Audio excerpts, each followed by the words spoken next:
All right, so we should be recording now. You already clicked permission. You should see the little record label in your top left corner. So it lets you know that we're recording. And so I'm gonna give like a 2-second little pause so that my editing is easy for the video. And I'm gonna do my little intro and you can get started. All right, here we go. Hey, welcome everyone to another episode of the Maxim Hunter. We're Robert. I'm the Maxim Hunter, and I'm here to explore and learn from different perspectives. Today, I have with me a great brother who's going to share with me his political perspectives and how they can influence our lives today. This is Brother Lorenzo Gasanyaga. Thank you so much for joining me today. Oh, but thank you, Robert. This is fun, and I hope I'll be clear enough in the words I say and get across. Thank you so much.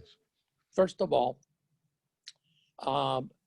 the fundamental principle of the libertarian philosophy of politics is what we call the NAP, N-A-P, non-aggression principle. Non-aggression. Okay. That means that no political goal, social goal, economic goal should ever be achieved by using either force or fraud, which is equivalent to theft. Okay. All right. That translates to the kind of governance that we should have. And that means government should be as limited as possible. It should be there only, government is force. Government is force. It's not kisses and hugs. It's force. So whenever you're going to apply force in any situation, okay, you got to make sure that it's done only when it's absolutely necessary. Look at all the stuff that we've had going on, you know, with all these policemen just seeming to go crazy and start shooting or gagging and stuff like that. You know, this has to be more measured, okay? And in great amounts, it needs to be more measured. And the same thing is true of people that treat each other violently, okay? And the causes for the violence. So basically, how does that translate into policy? Well, first of all, as you can imagine, we're against all of the illegal, unnecessary wars our country is involved in. We're both killing innocents, ours and theirs, as well as ruining the nation economically. The country right now is bankrupt. They don't want to tell you. They keep sending checks out. There's nothing behind those checks except more debt. Oh, wow. Try to run your home that way and see what happens to you. Okay? I mean, bouncing checks is a crime for a reason. So we are basically, therefore, right now, in a big way, with the wars, which I see them as the big elephant in the room, I see them as being a violation of both. Non-aggression in the physical sense, and fraud and theft in the economic trust sense. So our country, in that sense alone, it's in the wrong direction. In the wrong direction. For the same reason, we oppose the war on drugs. The war on drugs has done nothing to stop people from abusing drugs, has done nothing to help people who have the sickness of using drugs, which it is. It's a sickness. You know, it's not a crime. It's a sickness. Now, when you make it illegal, very quickly, it becomes criminal, because all the wrong elements that you don't want get into the picture to start making income. And then they start shooting each other over territories. You never see two liquor store owners shoot at each other. Okay? You don't. Very true. However, when alcohol was prohibited the same way that drugs are, you did have that. Essentially, The criminals that were selling the alcohol were shooting each other, and the poor people caught in the crossfire. How many people die in our city because they get caught in crossfires? You know, scores of them. So this policy position that we have would have the almost immediate effect of reducing violence in our society, both militarily and internally, in our civil day, and in our how we police situations. That would have an impact on that right away. It'd be a change of direction completely. Now, that doesn't mean that we are against self-defense. No, no, no, no, no. Believers like me, we believe that self-defense is a God-given right. Now, libertarians who are not believers, as I am, and you are, see it as a question of nature. Nature gives it to you. And since God makes nature, you know, it is actually a natural thing. It's a natural thing for us to actually be able to defend ourselves. Therefore, most of us oppose all these laws that try to prohibit handguns or try to prohibit different types of weapons. They are not even a Band-Aid on a huge wound. They're not even a Band-Aid. Okay, and what it does is that this makes people defenseless in the face of crime in their neighborhoods, et cetera, et cetera. Because crooks always know that it's a lot easier to attack somebody who's unarmed than somebody who is. They know that. They know that. Definitely. That's why they're crooks. That's part of what makes them crooks.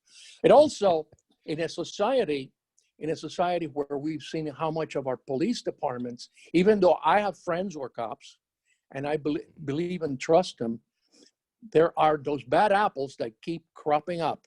People that, in my opinion, are not even qualified to be carrying a badge. If you prohibit handguns from the population or firearms from the population, you will increase the probability of more of this type of policing coming out. And of course, it'll be a leg up for thieves and black marketeers. In the Soviet Union, I remember a gentleman I befriended years ago. In the Soviet Union, their equivalent of the mafia, weapons were prohibited in the civil population. And police departments or crooked policemen would actually sell weapons to the mafia, the Russian mafia, you know, and then they would proliferate their crime sprees. So this, again, is not the way to go. The way to go is to understand that each one of us is an individual with rights, as it states in the Constitution of the United States. And therefore, we have to protect each other's rights. How? But to start with, by respecting one another. Respecting what is your person. You know, God gave you your body, so you have stewardship over it. Nobody has a right to come and take that away from you. And whatever you have stewardship over, or ownership, if you want to use the civil term, that is given to you by God and nature, and nobody has a right to take it away from you at all. Therefore, we're very circumspect on taxation, because a lot of us see taxation as actually theft. And when you think about it, even if you agree to a tax, the mechanics are that of theft. You have to give me this. If you don't give it to me, then you go to jail, or I investigate you, etc. So it has the mechanics of theft. It's inescapable. Even if you agree to it, and you said, okay, it's okay, I'm not going to complain. You're going to use it for something that I find worthwhile. The mechanics are theft. Okay? Now, how do we resolve that conundrum?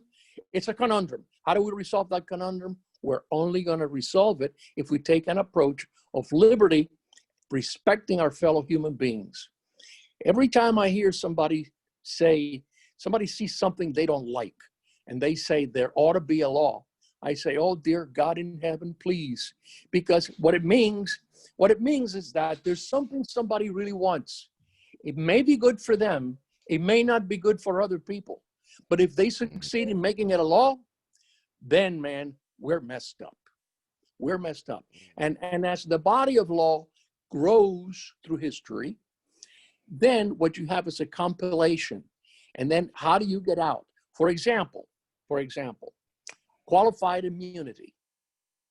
Qualified immunity, which means that a government agent can basically do what he or she wants and have no repercussions on their person. Okay? Right. That's what that means. And then they piggyback that on other laws from before. So that is the excuse for this qualified immunity, which is nothing more than saying that if you belong to the government, you have more rights than the citizens. It's what it is. It's what it is. So we need to eliminate that. We need to eliminate that. We need to eliminate it right away. Okay. How exactly is that hard? Well, you eliminate it right now. You eliminate it through legislation. I mean, you basically make it illegal. You know, you get courts that understand the Supreme Court upholding this thing is an aberration against the Constitution and the Bill of Rights. It's like the Patriot Act. You need legislation. You need people in Congress. Okay. You need people in local on state legislatures, in local offices, you know, who are willing to stand up, you know, and nullify these things. Nullify them. You know, all you need is one line. You don't need to have a law that has 3,000 pages that nobody can read and nobody knows what the law is. You know, there are legislators who don't know what the laws are because they don't have the time to read them. And as far as that goes, I don't blame them. I wouldn't either, you know. So all of this stuff has to stop, and it can only stop if you put the people that believe in doing it correctly in. You know, that's, you know, and there are examples of libertarians in local offices and state offices throughout the country where they've been able to reduce excessive taxation, be able to reduce or eliminate. This is very important. This is very important if we think about the economic health of people who are poor, borderline poor, or really in deep poverty. If you want to start a small business in most places, you need to go through a bunch of hoops that you have to jump through in order to get a license and then get regulated, you know, et cetera, et cetera, et cetera, which means that regular people that want to start a business can only do it illegally. So it's creating, that's dangerous. it's creating poverty. It's creating crime, because if you can only bake cookies and sell them illegally, you become a criminal. And you've been made into a criminal. And usually, I hear all the time, oh, we are a free market economy. That is the biggest lie.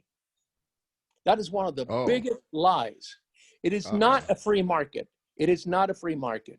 It's actually crony capitalism, which is a modern version of the old European mercantilism, which basically the king would appoint his agents and say to them, you can operate in this area, you can operate in this area. Of course, way back then it was even worse. Sometimes they would even give their agents a whole continent and say it's yours without asking the people there.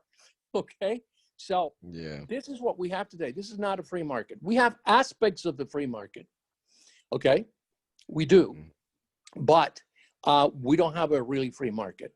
When you consider, I'll give you an example, tobacco. Certain regulations on tobacco consumption, particularly cigarettes. Now, and I don't think it's a good thing, and anybody who knows anything about medicine and science knows that smoking cigarettes is bad for you, okay? Everybody knows that. But people will make bad choices. It doesn't make them evil. It doesn't make them any more evil than me or you, because after all, we're all in the same boat, aren't we? We're all the same people. We commit different sins, but we're all fundamentally the same. So always all crimes are sins, but not all sins are crimes. There is such a thing as a victimless crime. And those are using drugs, unless you purposely fool yourself up with stuff. And when you cannot control it, you get behind the wheel of a car and you hurt somebody. There you're negative. That's the crime. That's the crime. Mm-hmm. It's not the stupid thing you did sitting at home in front of your TV. That's the crime. Quite frankly, that goes for prostitution as well.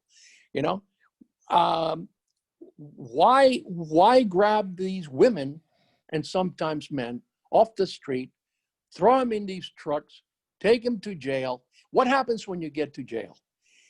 Jail is a horrible place, not just because you can't go where you want, because the kind of individuals you find, every time you take a young drug dealer and you put him in jail, every time you take a young prostitute and you put her in jail, you're exposing those people to crime college.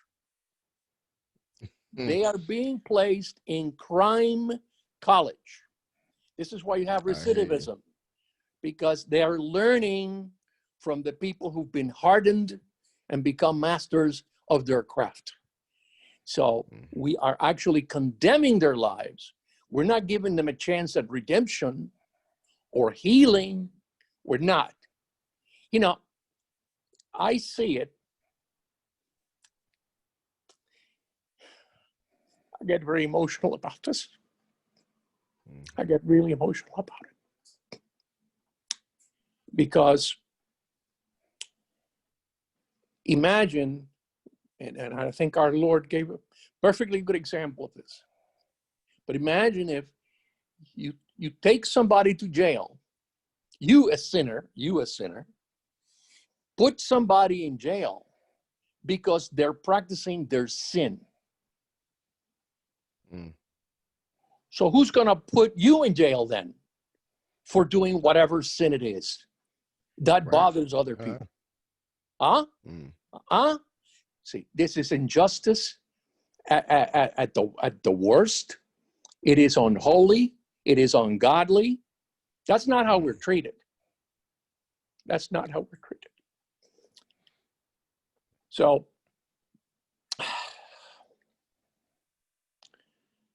I don't know. This is it in a nutshell, really. Oh, thank you, bro, man. You breaking it down great. I think I'm getting a clear understanding of your perspective. One thing, because you did pose a question regarding why vote Libertarian or alternative party for that matter. If we look at what's happened to our political system, again, going back to the idea that fraud and force should not be used to accomplish anything, okay? Our current ballot access laws in almost every state have provisions that to make it purposely difficult, okay, for people who are not Democrats or Republicans to be on the ballot. Sometimes they go as far as, once those people have accomplished their goal and gotten on the ballot, these large organizations have found political and judiciary tricks to get them off the ballot. It's happened to Greens in several states at the hands of Democrats who believe erroneously that the reason Hillary lost is because people voted Green. What these big guys don't understand is that the people who vote alternative party do so because they want to. And if they didn't have that alternative, they probably wouldn't vote either, or do a write-in, or find somebody who is, for example, in my situation, I can tell you what I've done, all right? There have been times when there was no Libertarian candidate for a particular position, but there was a Green, or there was a Constitutionalist. I voted for them. I didn't go to the Democrat or the Republican. No, because this duopoly is at the very core of the problems that we have in practical political terms.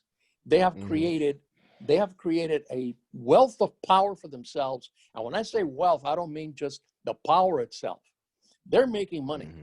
We are at war. We're in all these crazy wars because there's a lot of money to be made in the military industrial complex. It's a reality that was denounced by President Eisenhower in 1956 or 57. He actually referred to it. He was a military man and he was the president. And he looked at it and he said, this is what we've got here. And it's really a big problem. Okay, so this is not a new thing at all. The media, of course, is in bed with the big parties. Why is it that 2 of the 4 presidential candidates that are currently in position to win enough votes to become president, not allowed in the presidential debates? That's fraud. That's fraud and that's force. It's a question of making sure that their power is not disturbed. These are people who like power, love power, and they don't want it disturbed by anybody, by a libertarian or a green or somebody who's a real independent. They don't want that disturbed. And they're always trying to lure you into their fold. Oh, I know. That's been tried on me. You know, it's a farce. It's really, it's just becoming co-opted for no reason at all. For no reason. So you would say that neither the Democratic nor Republican Party would be able to get you to come over to them. Neither one has a position that they would probably have to put a gun in my head. Maybe maybe a gun on my head. Yes, that might do it. You better watch out. Better watch out there. Gotta watch out. You gotta watch out. You better watch out. You better not cry. No, I wouldn't. I'll tell you something else. I'll tell you something else. Come on, tell me. Most libertarians I know feel the same way. Most Greens that I know feel the same way. You know, you don't want to be co-opted by. It's like being co-opted by corruption. The depth and breadth of the corruption, it's staggering. And if you don't want to be involved in that, then you don't want to play with that team. What can that team do for you? You know, yesterday in church, our pastor was relating about the time when the Assyrians were getting ready to invade the kingdom of Israel, the kingdom of Judah, and other smaller kingdoms. And how Ahab was being told by God, just hold on, be patient, don't take any action, don't get involved with any of these people.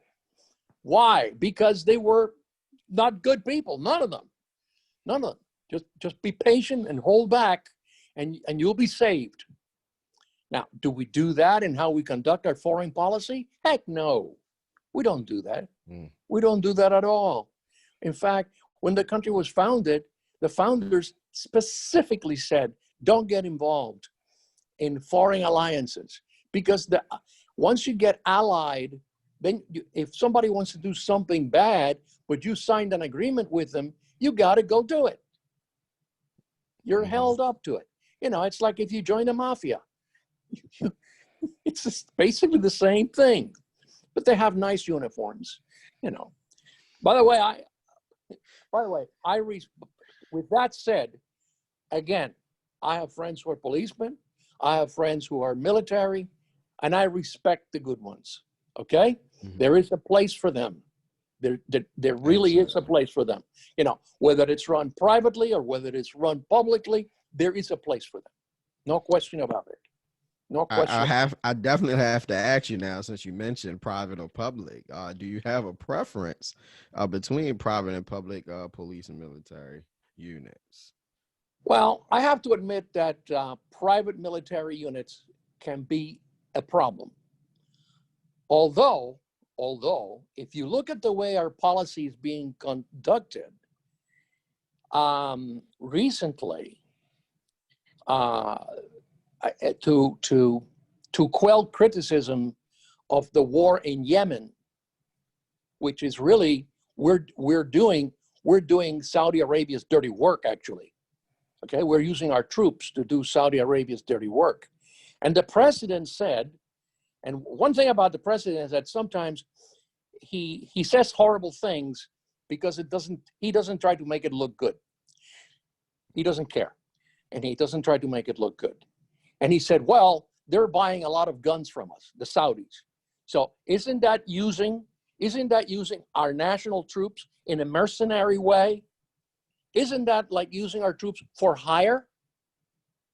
What is the actual difference in that? I don't see any. I don't see any. As far as police departments are concerned, yeah, I think that small communities could definitely, hire private police and hold them accountable. You just hold them accountable. Okay? That's what you do. Just like you hold accountable your Uber driver, you hold them accountable. Right. Accountability doesn't change. Doesn't change because of that at all. Obviously, right now, folks from African American community don't feel as though police are being held accountable by the government.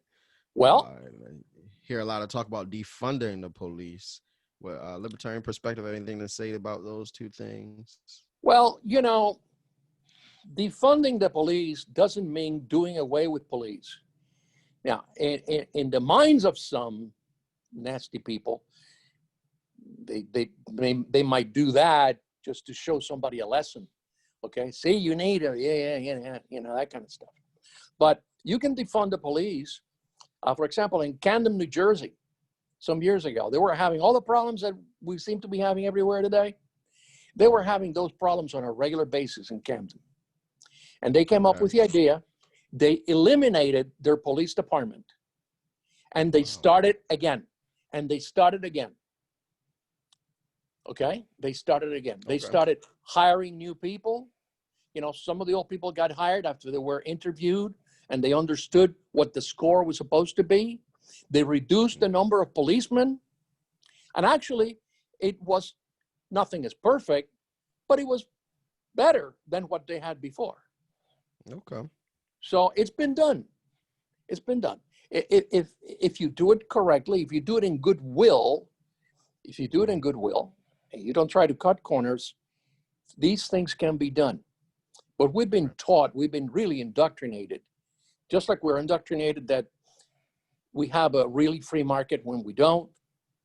So if I go out and I advocate free markets, immediately people say, well, see, look at the failure of the free market. No, there's no failure of the free market. This is not free market. Get it through your head. You've been told that, but that's a lie. It's a big fat lie. And it has you marching right along with the people that are putting the lie out. Free market happens all the time in free transactions everywhere, in neighborhoods, et cetera, et cetera. But and I was going to mention the tobacco situation before, when they created certain regulations in recent years regarding cigarettes and tobacco, the net result was that the tobacco companies that existed, a whole bunch of them that were small, simply closed down. They were absorbed by the big ones. So what they did was help the big guys. It's what they did. And of course, those big guys pay big time in their political donations. Okay. That's money there. Well, and then, this is why our troops are being used like mercenaries. And then, of course, oh no, we don't want mercenaries, but we're using our troops as mercenaries.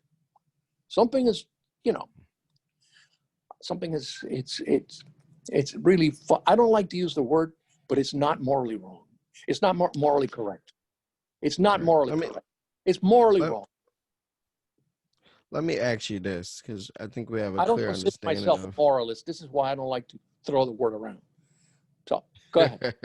I understand, but I think we got a clear understanding of many of the things that I wanted to understand. You answered many of my questions. I do want to ask you this one. There's disagreement between Democrats, Republicans, and all of the different parties that are independent, green, libertarian, etc. What thing do you think, if people agreed on it, would have the most positive impact in our society, particularly a perspective of the Libertarian Party?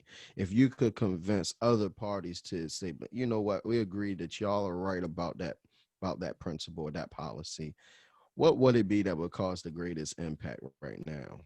That's very easy. First of all, if the Republicans would agree to stick with their talk of small government and free markets, and if the Democrats would stick with their talk of no wars and civil liberties, if they would both do that, oh man. But that's a big if. It's a big if because it doesn't seem to be of any concern to the people that call the shots in those organizations. But those right there would go a long way, would go a very long way. Yeah, okay. I definitely can see if they would do those two things, but like you said, that's a if. It's an if. I don't know about those two coming. Look at all the opportunities. Look at all the opportunities they've had. Okay. Yeah. When George W. Bush was running for office, he said that he wanted the U.S. to have a more humble foreign policy. Okay. That we were too involved in too many parts of the world. And what did he do? Oh yeah, 9/11, blah, blah, blah. Except he invaded the country that had nothing to do with 9/11. Invaded Iraq, which had nothing to do. Saddam Hussein's a terrible man, but he had nothing to do with 9/11. Nothing. Simply finding Osama bin Laden and bringing him to justice would have been the only logical thing to do. But that's not what happened either. We went into Afghanistan and tried to convert him into a democracy. Not even Alexander the Great was able to conquer Afghanistan. The Soviet Union could not do it. All right.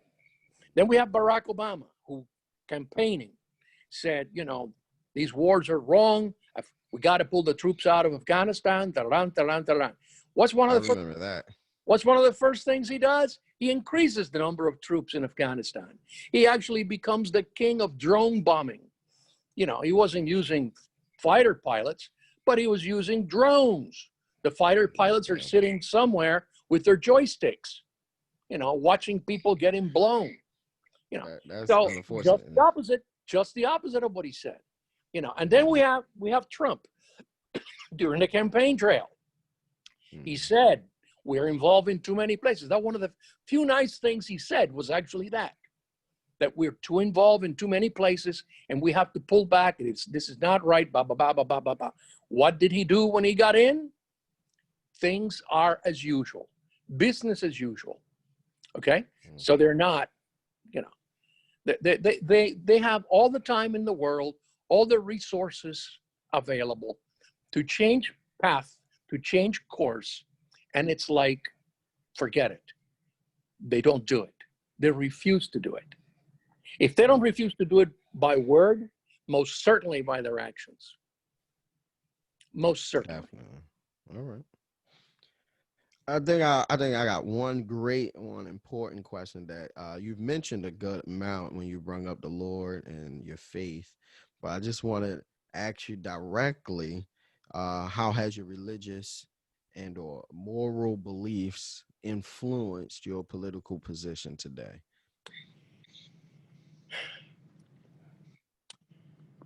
This is very important to me.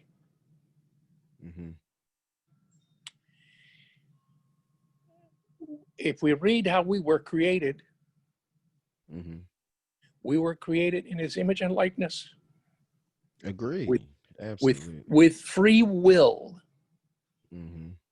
So we can't go around oppressing other people because they're doing things that we consider to be morally wrong, and we don't know how to convince them except by forcing them and creating criminal situations.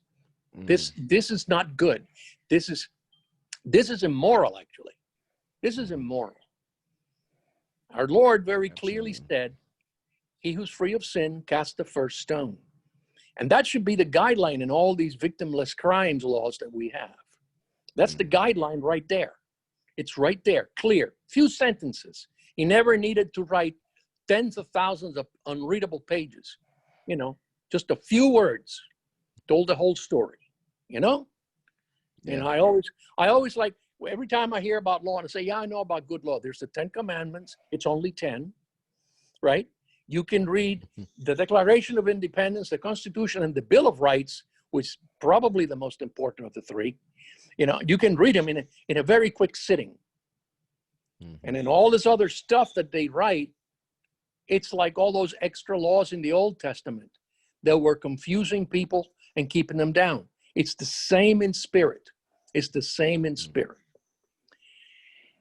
Also, loving your neighbor as yourself. And if you say you love your neighbor, but you don't respect people, you're lying. Uh-oh. Okay? That's tough. Well, and we got to watch ourselves. I have to watch myself all the time. You know, because there are times when I lie that way. You know, I mean, being honest about it, you know. So, in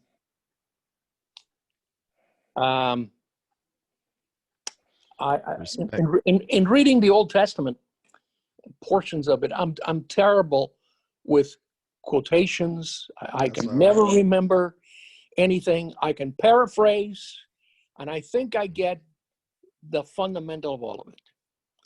But I do know that in the Old Testament, the chosen people said to the Lord, give us a king. And what did he say?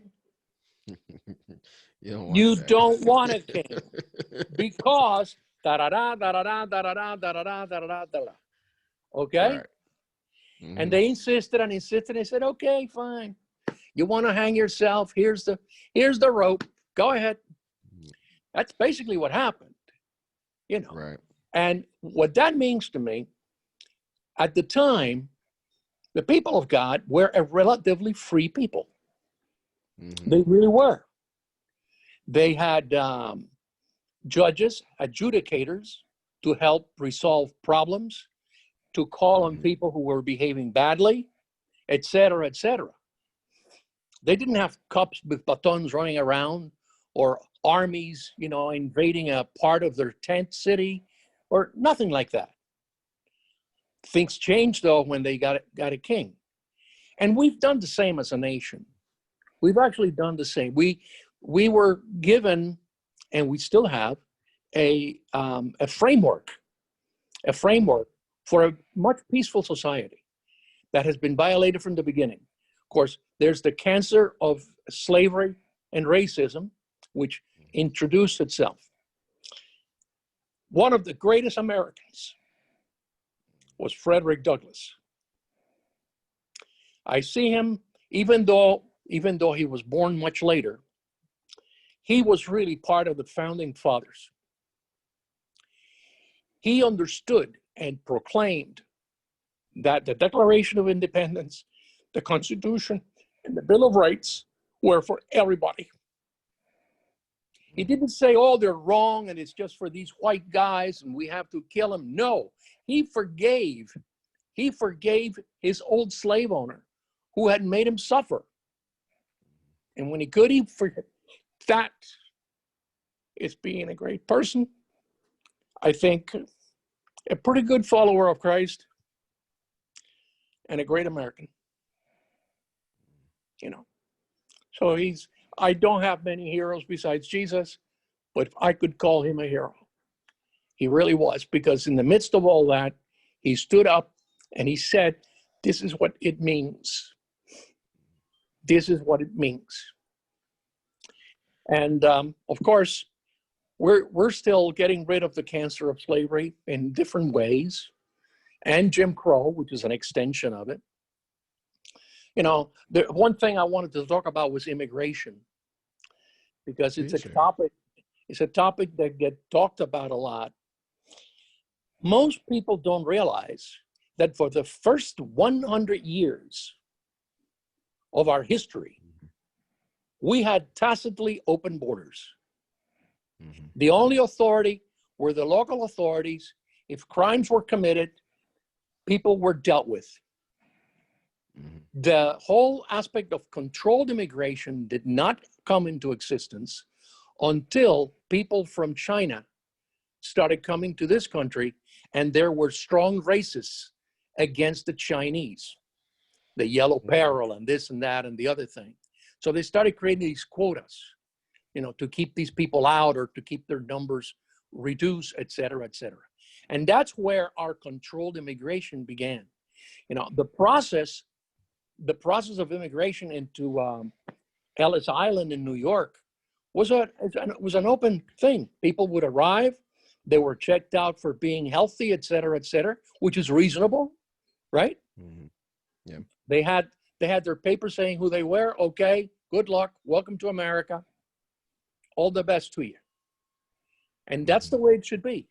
And if you look at most immigrants, even those who are so-called illegal, they actually, as a group of people, they're probably one of the most peaceful, law-abiding, hardworking that there are. I have a cousin who owns a roofing company, and he says, Right. I'd rather hire my Central American guys than a lot of guys that are like me or look like me, because they are serious about their work. And it's not true that they're all underpaid. No, some of them eventually start.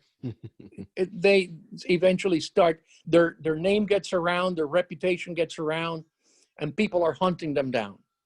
Yeah. And of course, the sad part is too that a lot of people look down on gardening and look down on trades. That if you dedicate yourself to a trade, well, you're not living up to your potential and all this nonsense. So that brings us now to college debt. Which Yeah. is I'm about- a total racket. It's a racket between the government and high institutions. You know, Definitely. you have guaranteed loans. So guaranteed loans, then of course you can't pay the loan because you didn't have enough money in the first place. And eventually the prices keep going up. I mean, it way out of bounds with the inflation that already exists. And that brings me to another point, which is the devaluation of our currency. People scream and yell, we need a higher minimum wage. We need a higher minimum wage. What we need is to revalue the dollar. The dollar has been devalued. This is why it seems like you need a higher minimum wage, which in turn will only devalue the dollar more. Because if somebody has to pay somebody more for the same job, eventually that job may even disappear, or they'll have to charge more. Because unlike the popular perception, most business owners are not millionaires or billionaires. They're not. Mm-hmm. They're not. Right. Now, you've got those, who benefit from corporate welfare. But when you go into cities and you have your mom and pop stores, these people are not millionaires. They're Right. not. Like them or not, they're not millionaires. They're working very hard. They get up at ungodly hours to open the store and stay up till ungodly hours to close it, And so, anyway, I think I covered a couple of things there. Yeah. Oh, definitely. I just want to be able to listen and Am learn I from your answering your perspective. questions? Am I answering them? Trust me, I'm keeping track. You answering a bunch of them. You've covered probably all of them. I think a great way to end would be for me to ask you this question directly, though you've touched it a lot, and that would simply be, um, for my listeners, if they're considering some of the things you're saying right now, they're considering these perspectives.